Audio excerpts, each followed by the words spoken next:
Congratulations to Sarah on her Yale acceptance. Everyone cheered. But I was Sarah, she was Stella. 10 years later, her dream job called me.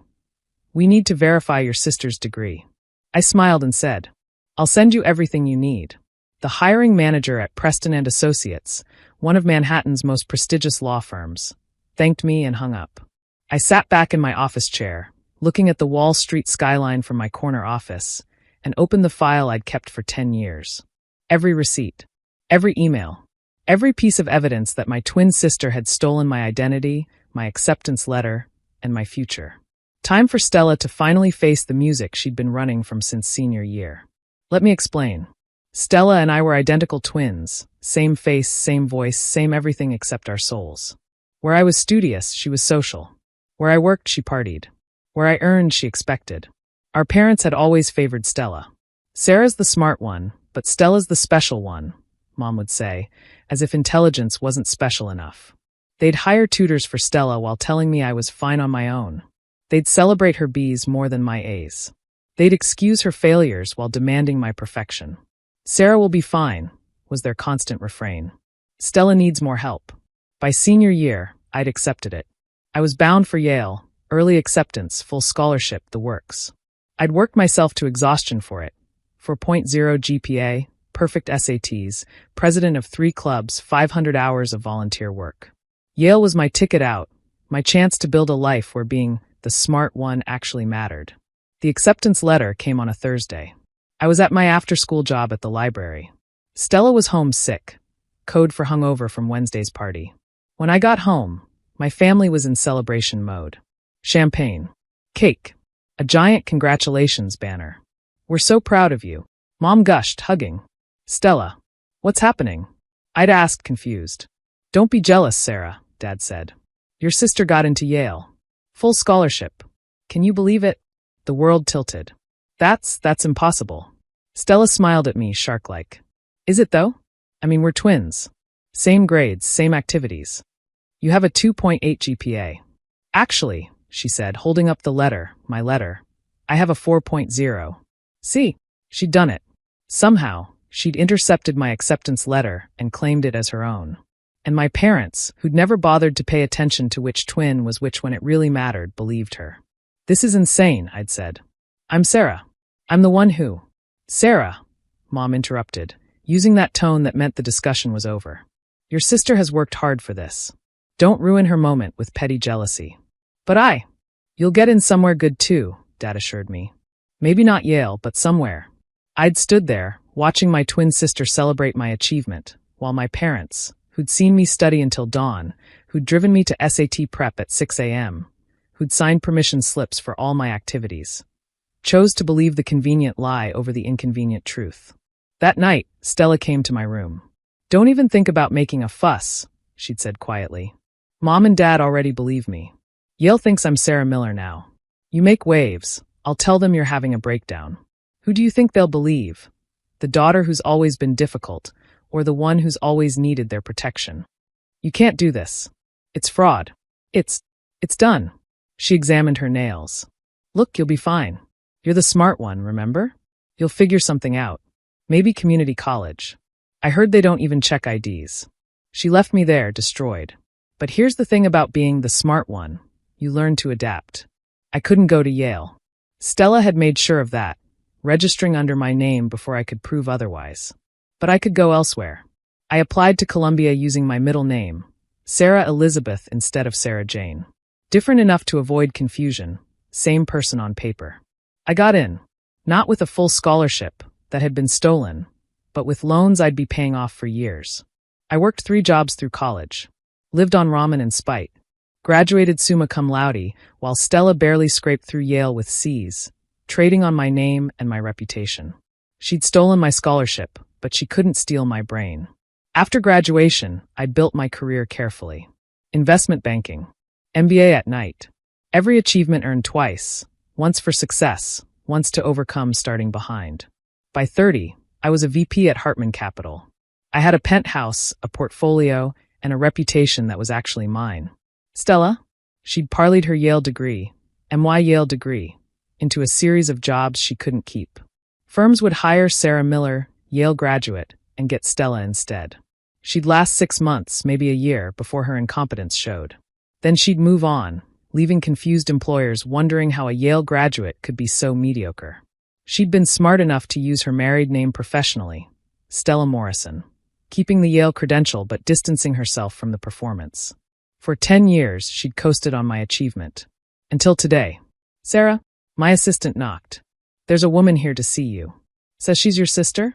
Stella burst in before I could answer, designer suit wrinkled, face flushed. "What did you do?" she hissed. "Had lunch. Reviewed portfolios. Oh, and took a call from Preston Associates. Lovely firm. Very thorough background checks. You told them, didn't you?" "You vindictive." "Told them what?" I asked innocently. "That Sarah Miller graduated from Yale in 2014 with a degree in political science?" "That's true." Of course, they were confused about some discrepancies. "What discrepancies?" I pulled up the email from Preston's hiring manager. "Well, for starters, the transcripts don't match your work history. Apparently, Sarah Miller was taking advanced economics at Yale while simultaneously working entry-level retail in Ohio. Impressive multitasking." Stella's face went white. "Then there's the recommendation letters. Funny thing, Professor Davidson remembers Sarah Miller very well. Brilliant student, he said. Wrote a thesis on income inequality. Strange that when they asked you about it in the interview, you couldn't remember your own thesis topic. You're destroying my life." "No, I'm correcting a decade-old clerical error." I stood, facing my twin for the first time in years. "See, Preston called Columbia to verify my employment history. Got confused when they found 2 Sarah Millers in their system. We cleared it up, of course. I'm Sarah Elizabeth Miller, Columbia graduate, Hartman Capital VP. You're who again?" "I'm Sarah Miller, the Yale graduate. Are you, though?" I pulled out the file I'd kept. "Because I have some interesting documents. Like this copy of our high school transcripts, the real ones, showing Stella Miller with a 2.8 GPA. This email from Yale admissions, time-stamped before you stole my letter, confirming Sarah J. Miller's acceptance. These photos from my high school award ceremonies. Want to explain why you were never in them if you were the smart one. Those could be faked. Could be. But this can't." I pulled out my ace. Security footage from our high school, showing you leaving early on SAT day because you were sick. Hard to score perfectly when you weren't there, isn't it? "How do you have?" "The janitor, Mr. Peterson. Remember him? You were awful to him." "I wasn't. He kept copies when the school upgraded their system. Thought I might need them someday." I smiled. He was right. Stella sank into a chair. "What do you want?" "Nothing. I have everything I want. Built it myself, actually." "So you're just going to ruin me?"